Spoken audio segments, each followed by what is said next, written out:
Mom turns back on baby for 1 second, regrets it immediately. The couple took their son to the emergency room as fast as possible.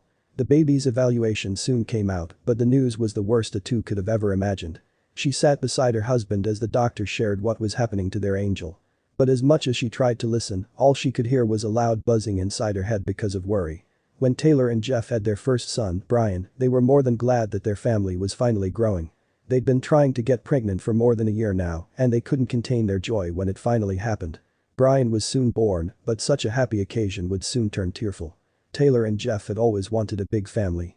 Even before they got married, they'd always discussed having many kids that would fill up their home. By the time they got married, they'd settled on having 5 to 6 children. Although the prospect presented a chaotic reality, the couple was ready to meet it head-on. A year after their marriage, Taylor and Jeff got pregnant with their first kid, a beautiful baby boy named Brian. Brian was the perfect son to Taylor and Jeff. He was active and always smiling, with the intelligence and baby charm to make any parent proud. But it wouldn't be long before all this changed. It was a bright Sunday afternoon when it happened. Jeff was downstairs working on a passion project and Taylor was hanging out with Brian in their bedroom. Brian had been active since early that morning and Taylor knew she needed to put him to bed for the rest of the day.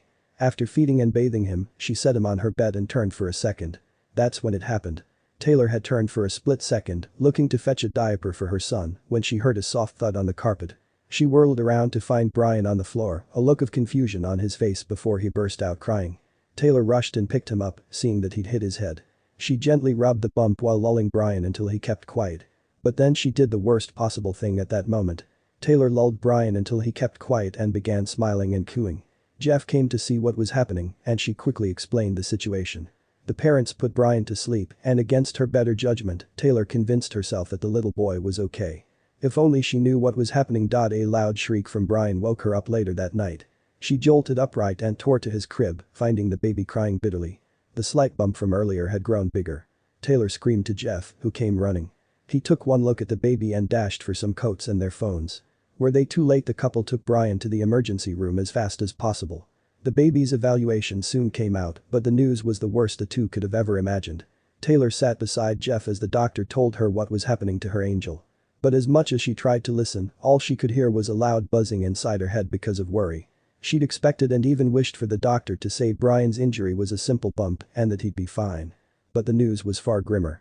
Brian fractured his skull and has bled half of his entire blood volume into his brain. The doctor read the MRI report in his hands. Although he continued talking afterward, the pain within Taylor muted everything else he said. The days after the visit to the hospital were the worst for Taylor and Jeff. They'd worked so hard to build everything they had, and with Brian, all the struggle had felt worthwhile. He was the best thing in their life, and now they weren't sure if he would be alright. They checked Brian into the hospital before leaving, and with each second that passed, the grueling pain of not being by his side ate them alive. A week passed with Brian still in the hospital. Taylor and Jeff would spend as much time with him, only leaving for brief showers and work.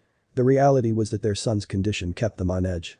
The hospital was still running its scans and discerning the best treatment path for Brian. But each time Taylor would ask if her son would be fine, they gave the worst answer. "We are doing everything we can," the doctor said. But these words only made the dread coursing through Taylor's veins double. When the final report on Brian's health returned, she wasn't sure if her baby would make it. She wasn't sure if he'd be paralyzed either physically or mentally. She broke down while considering all these possibilities. As a mom, what could she do? After helping Taylor and Jeff get acclimated to his treatment regimen, the hospital discharged Brian.